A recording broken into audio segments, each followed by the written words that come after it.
കനത്ത ചൂടിൽ വഴിയാത്രക്കാർക്കും പോലീസുകാർക്കും ആശ്വാസമായി കേരള പോലീസിന്റെ തണ്ണീർപ്പന്തൽ. കൊല്ലം AR ക്യാമ്പിന് മുന്നിലാണ് തണ്ണീർപ്പന്തൽ ആരംഭിച്ചത്. Kerala police association, Kerala police officers association, ജില്ലാ പോലീസ് സൊസൈറ്റി എന്നിവയുടെ നേതൃത്വത്തിലാണ് തണ്ണീർപ്പന്തലിന്റെ പ്രവർത്തനം. ചൂടേറ്റ് വരുന്നവർക്ക് ദാഹജലവും മോരും തണ്ണിമത്തനും നാരങ്ങാവെള്ളവും ക്യാമ്പിന് മുന്നിലുള്ള തണ്ണീർപ്പന്തലിൽ ഒരുക്കിയിട്ടുണ്ട്. ഇതോടൊപ്പം ട്രാഫിക് ഡ്യൂട്ടിയിലുള്ള പോലീസ് ഉദ്യോഗസ്ഥർക്ക് സൺഗ്ലാസും ആം സ്ലീവും ചടങ്ങിൽ വെച്ച് വിതരണം ചെയ്തു. AR ക്യാമ്പിന് മുന്നിൽ ഒരുക്കിയിരിക്കുന്ന തണ്ണീർപ്പന്തൽ ഉദ്ഘാടനവും സൺഗ്ലാസ്, ആം സ്ലീവ് എന്നിവയുടെ വിതരണത്തിന്റെ ഉദ്ഘാടനവും അഡീഷണൽ SP ദിനിൽ JK നിർവഹിച്ചു.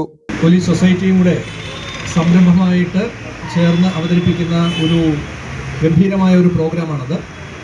നമ്മുടെ ഈ വേനൽ സമയത്ത് നമ്മുടെ പോലീസ് ഉദ്യോഗസ്ഥർക്ക്, ട്രാഫിക് ഡ്യൂട്ടി ചെയ്യുന്ന പോലീസ് ഉദ്യോഗസ്ഥർക്ക് പ്രത്യേകിച്ച് ഇത് അവരുടെ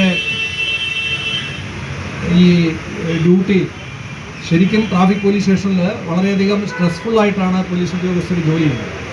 അപ്പോൾ ഈ പ്രയാസം മനസ്സിലാക്കി നമ്മുടെ പോലീസ് സംഘടനകൾ ഇത് വളരെ നന്നായിട്ട് മനസ്സിലാക്കിയിട്ട് അവർ ഇത്തരത്തിൽ വളരെ നല്ല ഒരു പ്രോഗ്രാം കൊണ്ടുവരികയും നമ്മുടെ സേനാംഗങ്ങൾക്ക് സഹായകരമായ നിലയിൽ, അവർക്ക് ആശ്വാസകരമാകുന്ന നിലയിലുള്ള ഒരു പ്രവർത്തനമാണിത്. ഇതിൻ്റെ പേര് തന്നെ വളരെ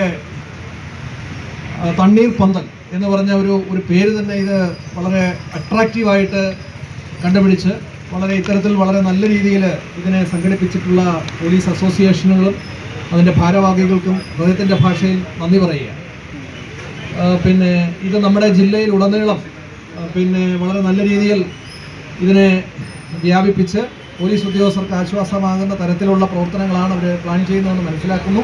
special branch ACP Jose Philip, narcotic cell ACP Robert Johny, THQ reserve camp inspector Jayachandran, KPA ജില്ലാ സെക്രട്ടറി വിമൽകുമാർ, KPOA ജില്ലാ secretary Jiju C Nair, police society secretary Shinodas, KPA സംസ്ഥാന executive member Vinod, treasurer Appu, president Krishnakumar, മറ്റു സംഘടനാ ഭാരവാഹികളും ട്രാഫിക് സ്റ്റേഷനിലെ ഉദ്യോഗസ്ഥരും ചടങ്ങിൽ പങ്കെടുത്തു. ചൂടുകാലങ്ങളിൽ പോലീസ് സംഘടനകളും സൊസൈറ്റിയും വിവിധ സഹായങ്ങളാണ് സേനയിൽ ഉള്ളവർക്കായി നൽകുന്നത്. മുൻകാലങ്ങളിൽ കുടകളും വിതരണം ചെയ്തിട്ടുണ്ട്.